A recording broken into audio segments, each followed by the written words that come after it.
Good morning, Falcon fans. What is going on? This your boy Berto, host of the 95 North Falcons Talk Show. Got my guy with me this morning, Bryce Lewis. Bryce, what's going on, man? How you been, fam? Hey man, I've been good, man. I've been good. Just, doing the usual things we do, work, get through life, things like that, man. So nothing too crazy, man. But obviously keeping up with what's happening with our Atlanta Falcons as well, man. Absolutely, man. As we all know, Falcons don't play today. We are on that much needed bye and much needed in every sense of the fashion, man, because this Falcons team going on a 2-game skid into the bye week really have time to rest their bones and really just have that man in the mirror moment and say, okay, what do we do? What can we do to get better going forward? The more important games are coming up now in December. It's kind of that, that playoff time or playoff mentality where teams start building, start intensifying their identities and start, really dominating or just putting their best foot forward in order to, gain a playoff berth or just play the year out, man, just to have something hopeful to build off with in 2025. The Falcons obviously started off great, man. Right now currently 6-5. It's been an up and down 11 weeks for these Atlanta Falcons, but we have seen some good, we have seen some bad. But we hope to bring some light in this episode today, just talking about these Atlanta Falcons. So, Bryce, man, obviously started off the season against the Pittsburgh Steelers. Shaky start, very shaky start. First time these players, played together. No training camp for anybody. But Kirk Cousins, first time under a Zach Robinson offense. I know a lot of people figured that he would pick up right where he left off because the verbiage was very similar to what what was ran with the Rams and with Zach being with the Rams and what's his name, the coach there for the Minnesota Vikings here, Kevin O'Connell. My God, Kevin O'Connell. Yes, that system and that verbiage being somewhat similar, but obviously it wasn't the case. Looked very shaky week one, and then we started seeing then we came to week two. Week two felt to me like where Kirk in that third and fourth quarter really put it together. As we all know, walk-off victory over in Philadelphia. And then, of course, we run into the Kansas City Chiefs, and we were fighting. We fought all the way down the line with the defending Super Bowl champions, but obviously, we dropped one. And then comes the highlight of the schedule where we went on a tear, a 3-game winning streak, really started running the South. That was the term, run the South. And exactly what we started doing, victories over New Orleans, Tampa Bay, in Carolina. So that's your first 6 games there. What can you assess from the first 6 weeks of this Atlanta Falcons team? For those weeks, I mean, I think you obviously saw a team that was growing within the system that they were, put in. Obviously, this is a new system, both sides of the ball. So I think you saw the growth from that. I think you saw, players getting more comfortable within their roles and things of that nature, and also just working out the kinks and things of that nature. So I think all of those things were all part of the growth process, especially when you have a first-year coach. I mean, not first-year coach, it's a second coaching gig, but back coaching after a while, first-year offensive coordinator and a first-year defensive coordinator with a couple of new guys in there. Obviously, we know some of the things that maybe stand out that wasn't great is that they, at times would, undisciplined penalties that would kill drives, or maybe a drive that maybe looked like it would be a touchdown ended up just being a field goal or whatever, right? Obviously some turnovers were some issues. I think Kirk was the one like interception almost like every game. So obviously trying to get him to cut that down and things of that nature. But also the running game wasn't really that great through it till that Panthers game is when the running game got on track. Right. So, they kind of were definitely going through a lot of different things and trying to figure out what works and what doesn't. Obviously we know the pass rush has been an issue. And so that's obviously been a big pop discussion, which I'm sure we'll touch on more. But, overall, I think, they did what they needed to do and they got where they needed to be, put themselves in a really good position to win the NFC South and make the playoffs.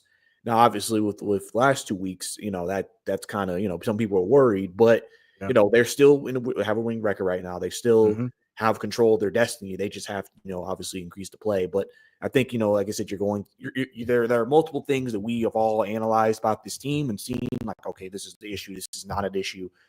We have a strength here. We don't have a strength here. And just trying to figure out, okay, how can this team continue to progress forward and not revert back or, regress so that way they can move forward and try to still be, the team that a lot of people thought we were going to get going into this team, a playoff team, and then seeing what happens once you get into the dance. Yeah, man. So far, I've really enjoyed what Zach Robinson has done with this Atlanta Falcons offense. has us in certain categories. And we're gonna bring that up right quick. I'm gonna share my screen to let folks know furthermore where we are offensively. Y'all can see that. The,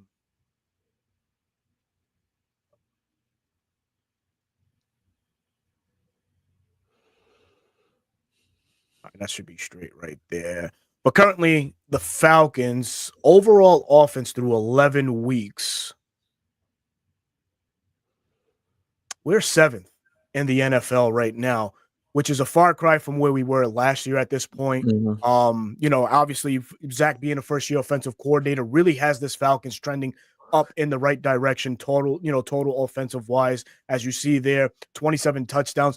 Far cry from some of the more explosive teams in the NFL. You see the Ravens, you see the Lions where they're at 42 and 41 offensive touchdowns, respectfully. But the Falcons, they're no slouch on offense, and Zach Robinson really, he's trying to work with everything that he has. He has a lot of offensive pieces, and what we've seen is the Falcons have implemented more of Kyle Pitts, definitely have gotten the most out of Drake London. This is by far his breakout year already. 6 touchdowns on the year already.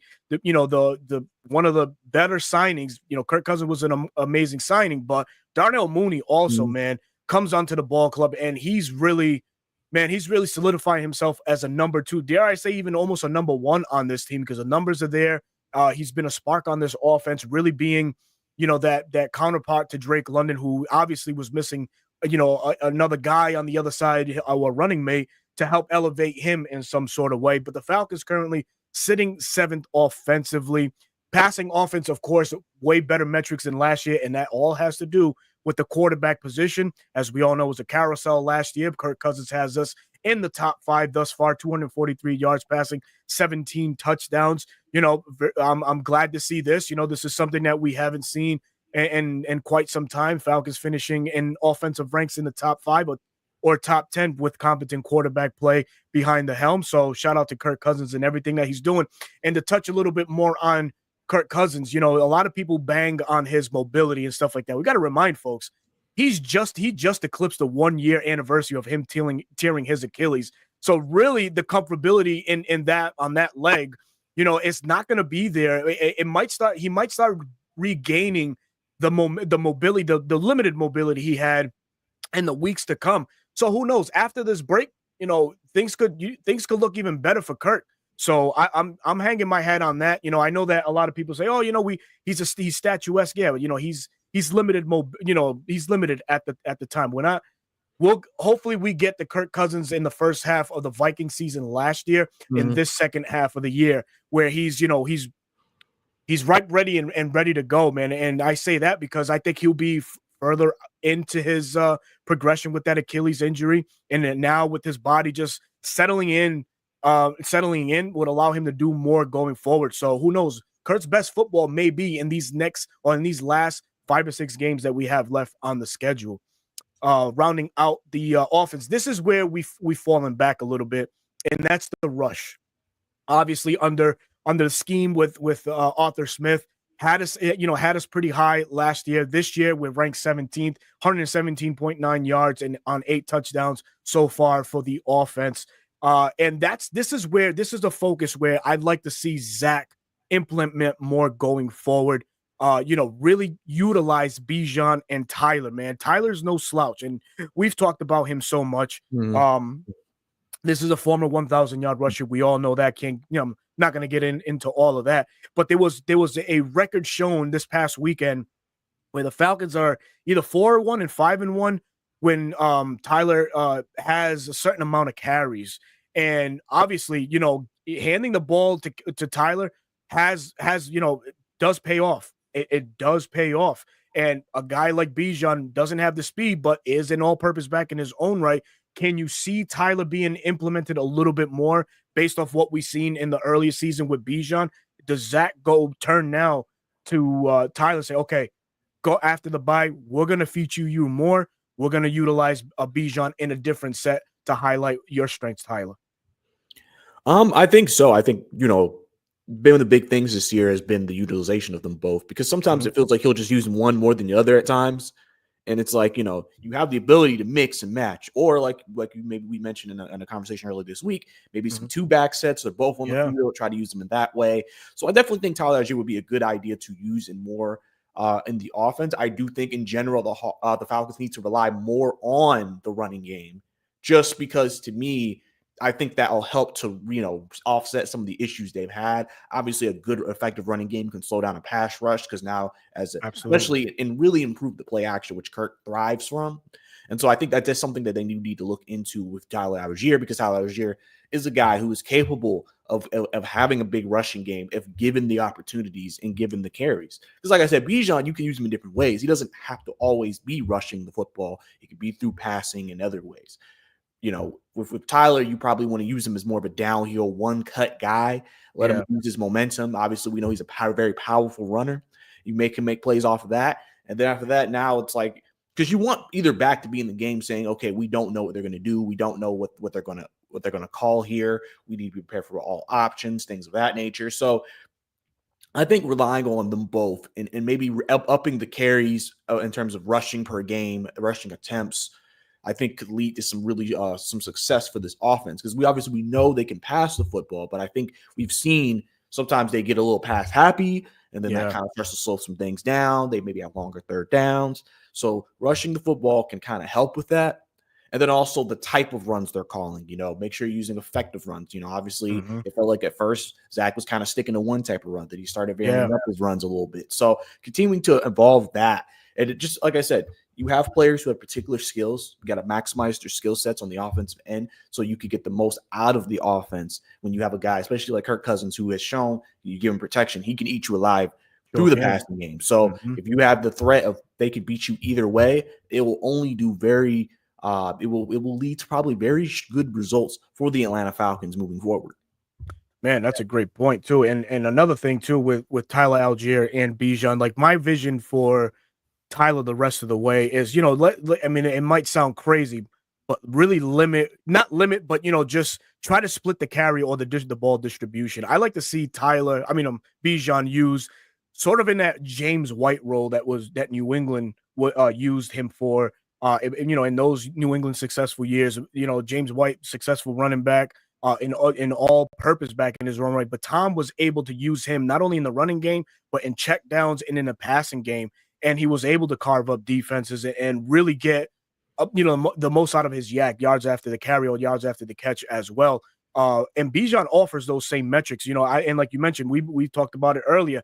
Maybe going into that 2 personnel back where Tyler and Bijan is in there, because that puts a certain stress on NFL defenses. Lighter boxes, makes them change their integrity on what they want to change. And like you mentioned, Kirk is such a savvy veteran that he will pick it apart once he starts seeing things open up a little bit. Some certain zones and the defenses are now softer where Kyle Pitts can probably feast, or even Ray McLeod, who has been an excellent factor for us as a third receiver, really, dominating the middle of NFL defenses early on this year. So we can highlight and we can use more of that. And of course, the weapons on the outside, they speak for themselves because they've been tearing it up all year. But, it's all about evolving after the bye with your playmakers, just implementing and utilizing these pieces a little bit more to their strengths, or just challenging them and saying, all right, we see this for you going forward. Let's try you out this way. So that's one way,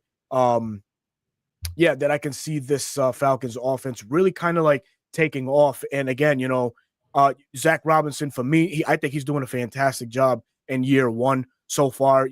Again, a lot of people would make a connection to that 2015, 2016 year for the Falcons, where Kyle had this team, headed in the right direction. They kind of fell off, and then boom, you saw what 2016 offered. They just took off. Could we be in store for that? Possibly. I mean, this is his first time calling an offense, right? So we probably haven't seen the very best out of this scheme just yet. We're just really we're working on it as the weeks go on. Who knows what year 2 for Zach Robinson has to offer. But one guy that I think everybody can agree that needs to get his stuff right is Jimmy Lake, brother. Jimmy Lake, as we all know, man, came over with Raheem from the Rams. And, man, wow. That scheme, I'll use people's folks' language. It's garbage. It's trash. It's shit. It needs to be scraped and thrown away. It's vanilla defense, and it's hard not to agree because as fans, as content creators, as even as analysts, right? Everybody sees it. Everyone sees that this scheme does not work at all, especially to the personnel that we do have in store. So yeah, if things will change as the title mentions, it has to be more so on defense than it is offense. I'm willing to forgive, what happened offensively with the Denver Broncos. Denver is an elite defense, and and that's what elite defenses do. They just, they shut down what you do so well. So there was really nothing there. The Saints loss offensively, I'm willing to go on and forgive that. That team was playing like that was their make or break for the year. They played for Rizzy with so much spirit. And it was the proverbial trap game, that one there. So we fell into that trap, right? But going forward, these are lessons learned that need to be learned for young Zach, and just be ready to take the defense's best effort to stop your offense, which has been very good thus far this season. But again, talking about the defense, as we all know, still struggling for sacks. We come, post by going into that Chargers game with only 10 sacks on the year. So yeah, a lot has to change in that department. There were some folks, or not for, I shouldn't say folks, but the coaching staff, more so. Stats are for losers, man. No, stats make a difference. Stats is something that everybody studies around the league to find out what you do well. So when you don't pressure right, when you don't get high percentage pressure rates, when you don't get sacks, teams they know where they can attack you, and that's been the thing with Atlanta all year. So real quick, and what do you feel about Jimmy Lake's defense? And you had a vision that you and I spoke about, but please let the folks know what you thought about it and your thought process for Jimmy Lake as a first-year defensive coordinator. So basically, what I was thinking was, you have certain types of players, right? Every time you come into a new team, any team, you analyze the players you have. What can they do? What are their strengths? And then when you're implementing a new defense, you try to a smart defensive coordinator would try to still keep some things in place that they get, that okay, the defense does this well, while also implementing the things they want to do. And so I think the thing what I see when I watch the defense and I watch what's happening with the schematics is I feel like Jimmy Lake just came in and said, this is the defense we're running, regardless of what his talent was. Mm-hmm. And so I think, because I mentioned this, I said, it's weird to me that every player on the defense has regressed. Yeah.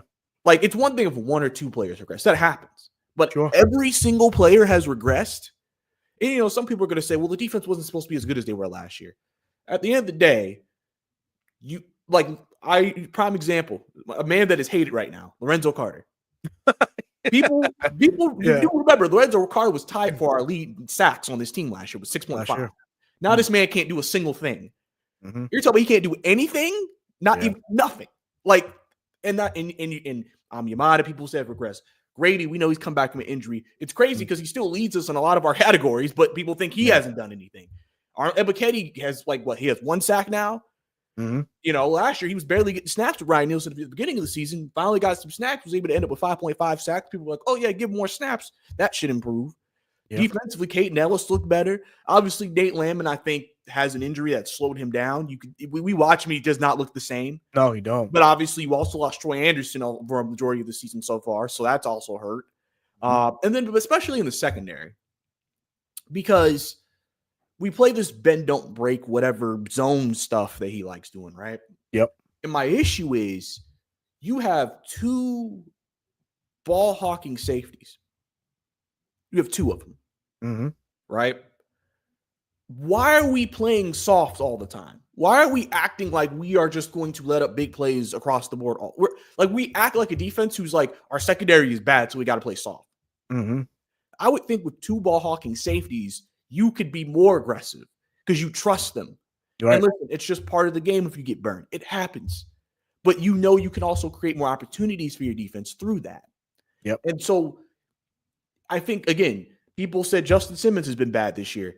And it's like, Man, he doesn't look comfortable at all in this and, system. and if you watch, and the thing is, if you are a football junkie, watch how Denver used Justin Simmons while he was in Denver. We are not using him that exact same way. No. Not at all.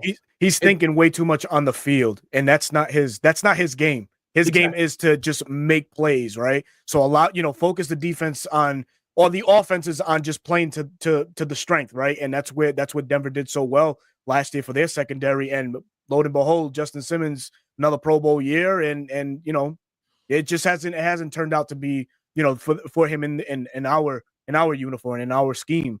But again, I'm sorry. Go ahead. No, you're good. But nah, and I'm just like, because I feel like they're not asking him to use his instincts. They're just saying, hey, don't get beat, keep everything in front of you. Yeah. And it's like, Jesse Bates is one of the few people who can actually, over, because of his talent, overcome the scheme at times. Yeah. Plus also, Jesse's a guy who listen, all great safeties do this. They'll go, quote unquote, rogue. Mm-hmm. They'll see something and say, I'm going to do this instead. Mm-hmm. And usually a lot of the time, the reason why they're so great is because it works. Yeah. But Bates just has that range to do that. Everybody else is kind of like, okay, we got to do what we're being told here. Yeah. And so I think that's why I think for me, I think it's going to be very important to see what their defensive game plan and their thoughts on the defense is coming out of the bye week. Yeah. Because obviously, again, Raheem being a former defensive coordinator, a former defensive guy, that is your side of the ball at the end of the day. If you see something that you feel like is holding them back, you can say something. You can do something. If you need to be more involved in the planning with Jimmy Lake, then do that. Yeah. I understand you want them to let them do their jobs, but you also have indicated multiple times you're trying to win games, right? True. So if you really want to win games and you see like, okay, I feel like our defense is not being used that well, you have to step in and do something with it. It's the same thing with what Dan Quinn did during the Super Bowl year. Defense was hot ass, and he said, you know what, let me step in. And the defense played better once he got started calling the defense. Sure did. He doesn't want to fully call the defense, fine, but you at least need to be more involved in the game planning. And so for me, there has to be a change there, because realistically, we're in a situation right now where if this snowballs and the Falcons keep losing and the defense can look bad, if you're Raheem, you're probably going to have to fire Jimmy Lake. I think you don't. Yeah, exactly. He doesn't have a choice. He's going to be left without one too. That loyalty is going to be kicked to the curb. And like, hey, listen, man, thank you for what you didn't do or get done for us.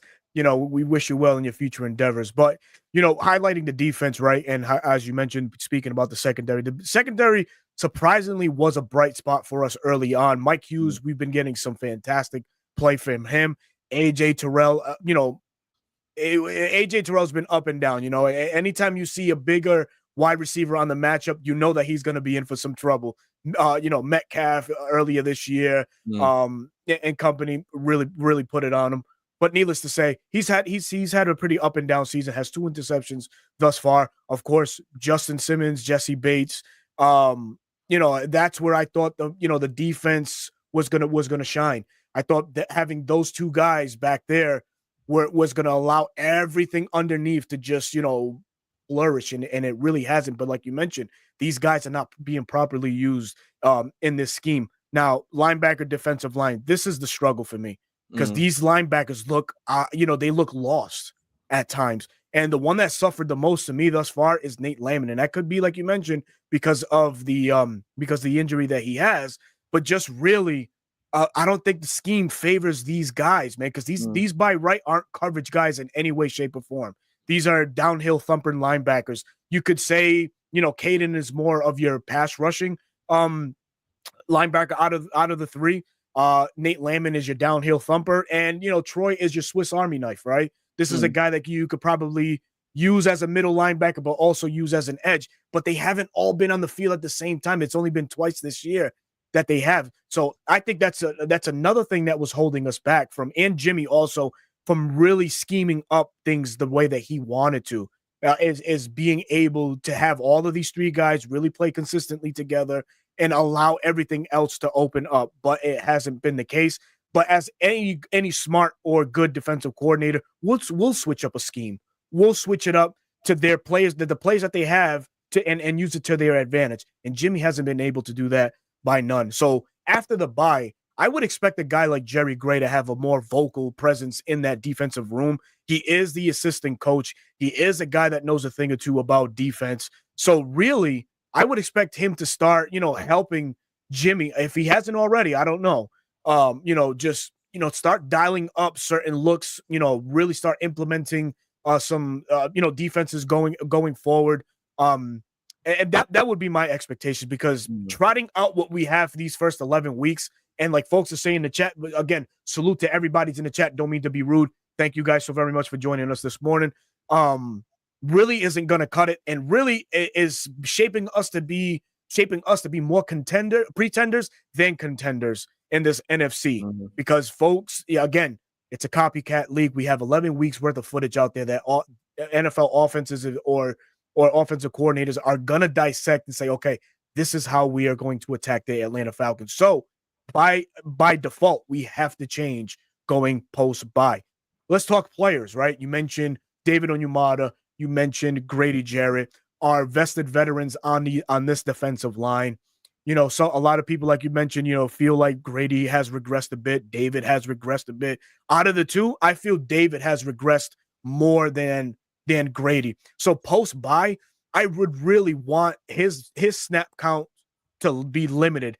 Kind of how like Atlanta did against the Cowboys with Matt Judon, and limited his snaps, and something came to life. A pass rush did come to life. They inserted different players, Damone Harris, Khalid Kareem. We've seen some good out of him in spurts, man. So going forward, giving these guys more of an opportunity to, rush the opposing quarterback and just, disrupt. I think it would be a good metric going forward. We have a question here by Jay Black. Jay Black, thank you so much for joining the stream this morning. And also, my brother, thank you so much for this $5 donation. Truly appreciate it, man. As if we're getting DeMarco Hellams back, right? Two guys that Raheem specifically mentioned was Hellams and it was Rook.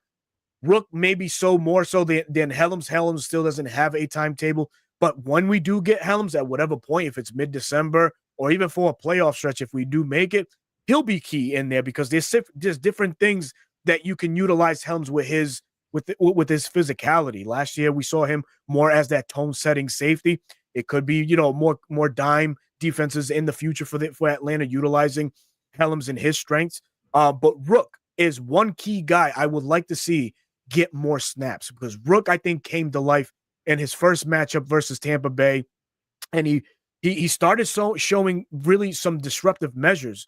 This is a kid drafted in the second round, probably one of the most raw talent we have defensive wise out of everybody on the scheme. But man, what he showed, specifically when he was lined up against Grady, it was like he was just allowed to play the game with no thinking. All right, you're a pass rushing defensive tackle or a run stop. Go and do that. And that's exactly what he was able to do. So I would stress, in going after the bye, letting some of the young guys come up and get some snaps. Let's see some more of Brandon Dorlus, who saw his first action against Denver. Let's see what him and Rook can do paired together, and then maybe intertwine Grady in a different package. I'm not saying let's forget about Grady. No, not at all. But let's use Grady now at a different capacity. Allow him to, really rest up and heal up and be fresher when it counts more. Put him more on a rotational pitch than anything else. I'd let all systems go with Brandon and Rook. Khalid Kareem, Damone Harris. Again, Matt Judon. I'm sorry, man. That was a terrible trade, but I don't think it's something the Falcons thought it would happen, right? I don't think you go into any business situation thinking the worst out of that situation. So with that one, unfortunately, it snuck by us. Limiting him also, I think, could liven up, the pass rush. Give AK more. Hell, give even D'Angelo Malone some looks. My thing is the creativity on Jimmy Lake's behalf has to be highlighted by 100, because now we're going into the more important games. Let's see what you really took your time, in the bye to study, and see what you can trot out, because there are players in the scheme or in the system. It's just you're not playing them. Jimmy's not utilizing them right, man. Yeah, and you can mention Zach Harris. I know a lot of people have Oh, said in his limited snaps he plays well, but he doesn't exactly. get more. How So can I forget Zach? I Sheesh. think that there is a bit of that too in this situation where, maybe the scheme change doesn't fit this defense, obviously. And then obviously, like you said, just getting some of the young guys some snaps. Because I mean, you see kind of some things from a Damone or from Mhm. Raheed or like, guys like that who have showed, like I said, a little bit of things. And like I said, and also another reason why things are lost is I always feel like when we're blitzing, people be falling over each other. Yeah. And I'm just like, how does that happen? Like, do we not Mhm. know who's supposed to go where? Like, the only thing they really executed well is stunts. Outside of that, it feels like anything else they try to do, it doesn't work. It's almost like when Jimmy Lake sends a blitz, I'm like, oh crap, Yeah. because it does. Like, we never get close, and so then it's Yeah. like, it's never It, gonna work. I don't mean to stop you there, but you mentioned something key, the stunts. That's something that we don't do a lot in this Mhm. scheme, or it's not asked from these guys up front. But the times that it has happened and the times when it did happen, it worked. I think back to Philly, Mhm. Caden Ellis on that loop around, which rushed Jalen to throw that interception to Bates to seal the game. Mahomes and in that Kansas City Chiefs game, again, the stunt came, a delayed blitz. Just Justin Simmons was there to pick that ball off based off the pressure. Against Dallas, it's something that we did often and frequent in that one. And lo and behold, 3 sacks that game, catfish the nation or the Falcons organization into not making a trade at the deadline. But yeah, so whenever though that style is played, that attacking style, is when this Falcons team or this Falcons defense has looked good. Has looked good. The thing is, why not stick to what works? What is it? What is it? And somebody mentioned in here, Justin, what's going on, brother? Hope all is well with you. I agree, but do you think his ego will give up the defense decisions? That's another thing too. Will Raheem, you know, because of the loyalty, because of the friendship that he has with Jimmy, is he gonna just say, "No, Jimmy, this is all you. I'm gonna leave you to it," knowing deep down inside that your man's can be walking out the door at the end of the year, and you're back to square one, finding a new defensive coordinator and implementing a brand new scheme heading into 2025. Before you go on, I got to shout out my guy 713 Houston. What is going on, fellas, man? The Houston faithful roundtable brother himself, man. Make sure you guys go to check out 713 Houston Sports, man. I'm sure they'll be live on sometime today, man. But please make sure you show them some love, man. But yeah, Brycey, man, it's been a crazy Yeah. 11 weeks so far, man. It's been so up and down with this Falcons team, bro. I'm happy again, like I mentioned, man. I'm happy because of the offense, but it's the defense, man. It's the Praise defense, man. everybody. Yeah, man. So again, anything else you see changing going forward, or certain changes you would like to see defensively? You mentioned Zach Harrison, which I agree 100%. Zach Harrison in limited snaps again. Last year was the same thing. He played limited snaps and it was, he was very productive. This year, he's being productive on limited snaps. That's a guy that we want to see in the rotation full time, man. Yeah, 100%. I mean, like I said, just the younger guys getting some reps. Hopefully Troy stays healthy. Hopefully he's also back after the bye. I know he suffered a setback after the game he played in. Hopefully he'll be good to go. Asim. Uh, obviously getting some secondary guys back. We had 3 corners out against Denver, so getting some of Yeah. those guys back would be obviously huge, just to get everybody back at full strength. Because like I said, we have 2 tough games coming out by. We got Chargers and Vikings, so we got to get ready before we get into like the cupcake end of the schedule where we play the Raiders, potential Desmond Ritter game. And then obviously I think is Giants on the schedule? The Giants are on the Yes, schedule. sir. Yes, We they have Tommy are. DeVito coming. Yes, Hey, how you sir. doing? Yeah. And then the Panthers. So you're thinking, all right, Yeah. there's 3 wins right there. We're at least gonna get to 9, right? So, but we got to win against Chargers or Vikings, I think, to really solidify, because Tampa Bay has an easy schedule coming out. So They do. That's what I worry about. we at least have to finish with the same record as Tampa Bay to win this. So we got to win some games. We got to win some games, keep the pressure up, and maybe hopefully Tampa Bay stumbles a couple of games along the stretch, so we can get in to the postseason. And like I said, once you get in there, you never know what's going to happen. Right, it's a different animal, right? Once you get it into the into the playoffs, old schemes, old plays, they go out the window and a fresh batch of new stuff comes in. Kind of what we saw in 2016 with the Falcons Mhm. after, Dan Quinn took over the defense and Kyle, just really got in his bag offensively and trotted out some great offensive you know, great offenses for that playoffs. But again, we have been inconsistent defensively. So Jimmy and company really, hopefully, they're doing their homework now. It's not a time where, yeah, it's a bye. It's time to probably vacation with family and things like that. No, man. I think the mindset needs to change because the bigger picture is ahead, and that's a playoff berth for an organization that's been in the dark for 6 or 7 years. We haven't been in. So it's dude. We're due Mhm. that, and they owe it to us actually, and some people might say, oh, they don't owe you shit. Yeah, they kind of do. Folks, folks buy tickets to those games. They're at the games faithfully. So you got to put out your best Falcons football going forward for these next few weeks. And again, Mhm. like you mentioned, doesn't get any easier coming off the bye with the Chargers, man. The Chargers and Vikings, man, those are two hard games right Yeah. off the rip. Harbaugh is a coach that's going to have obviously his team ready, just like any coach will be. But his record against the Falcons is 3-0. He has Justin Herbert, playing really, really well. That defense is, a shade of what it used to be, but it's there. It gets pressure. It does what it needs to do. And then the Vikings not trying to look too ahead, but what Brian Flores is doing over there in Minnesota is unbelievable, and that's without Danielle Hunter. Mm. So we're going up against really two bona fide schemes, two good coordinators at heart, and yeah, we'll go from there. But if anybody has any questions, man, drop them into the chat, man. We got about a few more minutes left before we have to wrap it up, man. But yeah, man, it's been fun thus far. Just recapping, what the Falcons have done Mm. early on, and just really speaking on what what changes we could be entitled for, or witnessing post bye, man. Marlon Cozy, what's going on? He says, "What's up, brother 95?" Guest brother in chat. My question is, do you think if things go way left, do you let Jimmy Lake go? What do you think about getting Robert Saleh to coordinate this defense? So to your first question, yes. If Jimmy can't get his head out of his ass, he is all but done here in Atlanta as a one and done, right? To your second Mhm. part, I was screaming for Robert Saleh midseason, on week 5. After he got let go of the Jets, I was a fan of having Robert Saleh come on to the Falcons as, just a guy that oversees the defense. And bring him in some capacity. They did so with Steve Wilks in training camp, which is another guy that got to keep eyes on.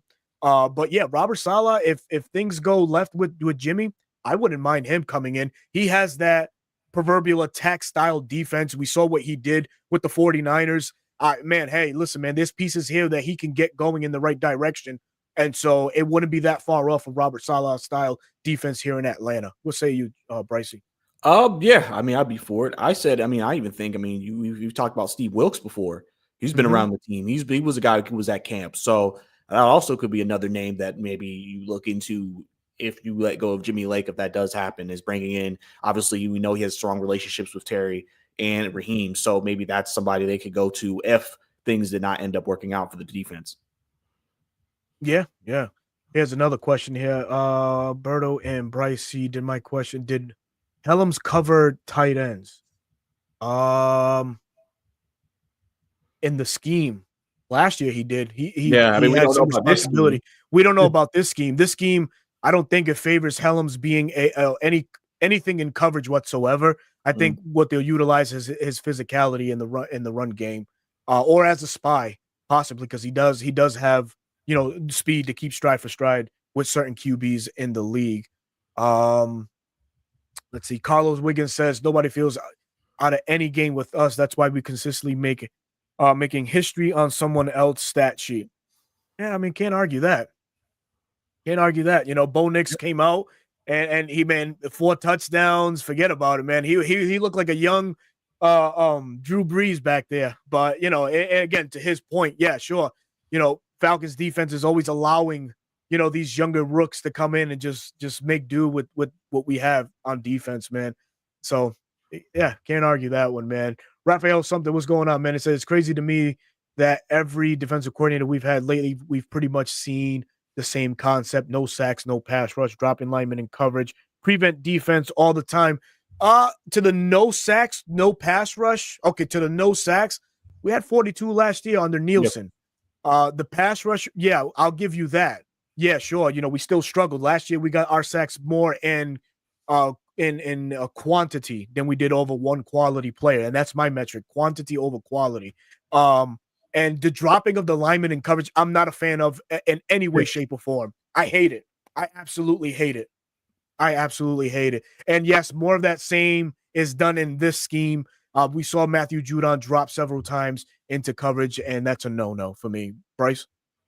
Yeah, I mean, like I said, last year was probably, like I said, one of the best defensive schemes we've had in a minute in terms of just overall, which is why the numbers were higher, and everything like that. So, I mean, obviously, not there's no perfect schemes, but there for the most part, everybody I think feels like last year was good. Other schemes were kind of eh. Sometimes you can say even the talent were also part of that too, but it just kind of depends. Uh, I don't know. That question gave me a flashback to the Seattle game where we ran Tampa 2 at the end of Tampa the half, too. and I Yeah. was just like, "What are we doing No, here?" but no, right, exactly. Oh, man. But folks, man, Brycey, thank you so very much for joining me this morning, man. I know you had to head out, but thank you for taking the time this morning and just talk a little bit about Falcons football, man. We're out on our bye, which a lot of folks are relieved that we are.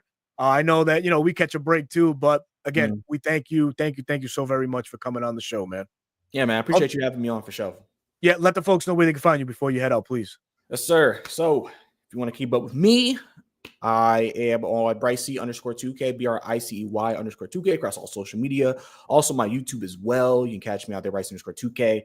Uh, I am host of the Believe in Hawks podcast. If you are an Atlanta Hawks fan, I do that. I also do some Falcons content as well when I have the ability to. So, I try to keep up with both teams and give my thoughts on what's going on with the squads as their seasons are going.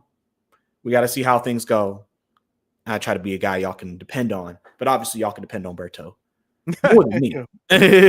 Oh, man, appreciate you, bro. Appreciate you again, man. So we'll definitely link up back down the line at some time, man. And thank you again, brother. Enjoy Yes, the sir. rest of your day, man. That again, there was Brycey, man, our brother Brycey on YouTube. I'm gonna be here for a few more minutes, man. Just keep the questions coming if there are any. Tyreek Johnson says, should Penix play if we're out of playoff contention?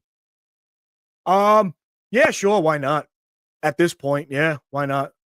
Have him play and have him play with the ones, man. I would like to see the connections with him and Pitts, him and Drake, him and Mooney, just so we could see that repertoire build more or less. So yeah, my answer to that is yeah, absolutely. If we're out of playoff contention, why not, man? And really, man, these next 3 weeks are going to be very telling of this Falcons team overall and their seeding and where they place if they do place in the playoffs. Like we mentioned, the Chargers off the gate.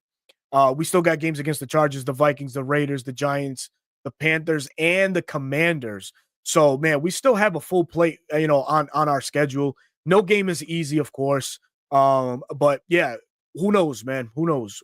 If we're out of contention by that Raiders game, who knows? Then why not play Penix, man? See what the young buck can do, man.